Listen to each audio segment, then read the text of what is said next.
In the 21st century, we all march to a digital beat. Electronic devices shape how we work, talk, travel, and play. And at the very heart of today's technology lies a tiny but extraordinary invention. It did for the electronic world what the printing press did for publishing. In my lifetime, I don't know of anything that's had that much importance. You look around, it's every place. We couldn't be having this conversation without it. Its inventor is not a household name, but to those who knew him, Robert Noyce is one of the key figures of the modern age.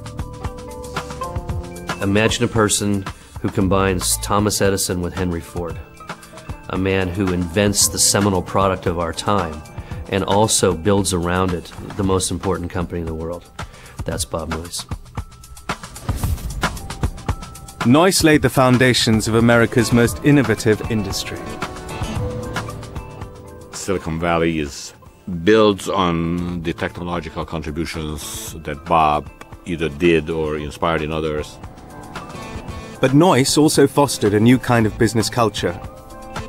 He rejected corporate hierarchy and empowered his employees, inspired by the can-do spirit of the American heartland.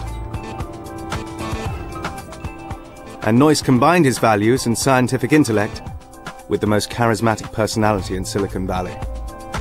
He had this way of looking at you extraordinarily intently, like there's nothing else on his mind. Robert Noyce may be the most important person most people have never heard of.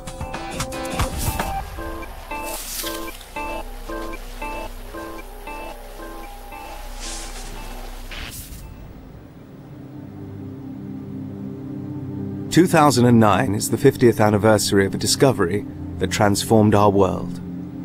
At a lab in California, Robert Noyce, a young physicist, found a way to shrink the size and cost of electronic circuits. His invention became known as the integrated circuit. We're so accustomed to it now, it's so completely changed our reality that we don't appreciate what an enormous leap in thinking the integrated circuit was. But even its name gives you a hint of what changed. Until then, electronics was a discrete process. You built discrete devices. They were capacitors or resistors. They did one thing. This is one of the circuit boards that were used in a DEC computer in the early 60s. You have discrete components, resistors, capacitors, and computers were built with literally hundreds of these circuit boards. The integrated circuit was able to replace in a single chip the entire electronics that was contained in this board. Noyce's breakthrough enabled the components of an entire electronic circuit to be printed on a tiny silicon chip. The jump from the transistor, this solid-state cylinder that does one thing, and to turn it into a process that goes from essentially physics to printing, to take a three-dimensional object and make it into a two-dimensional object that can be almost infinitely reproduced and reduced in size and given ever greater complexity. That's an enormous intellectual leap. An entire printed circuit board can be replaced by a chip roughly every 5 to 10 years. And that's how the progress of technology has occurred. That's why today we can have in a desk a computer that would be the size of a football field in 1960.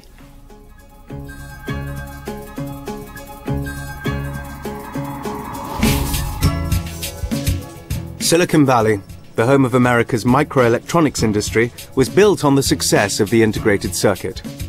But it was also shaped by Noyce's second great legacy. He believed that companies should be open and egalitarian. Rebelling against the top-down East Coast business model, he inspired a West Coast workplace, where innovation came before convention. Noyce wanted open communications. He wanted a cafeteria where everybody ate together, no sort of executive dining rooms.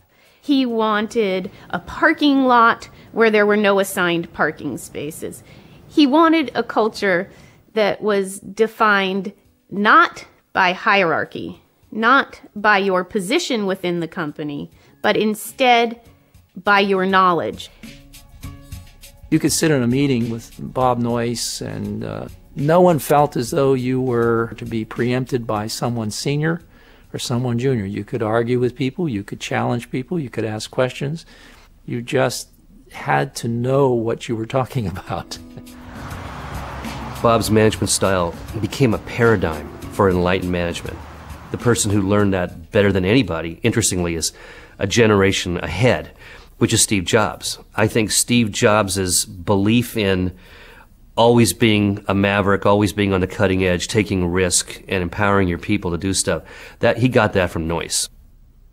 Steve Jobs of Apple and Bill Gates of Microsoft, who both grew up in the 1960s, were among the first globally known figures of the digital age.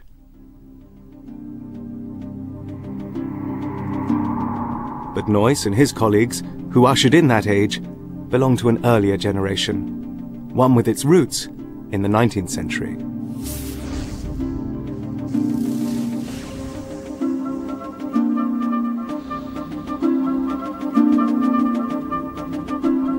Noyce was born in the Midwestern state of Iowa in 1927. He was the son of a Congregationalist preacher, and when he was 12, the family settled in the small farming town of Grinnell, founded a century earlier by members of the church.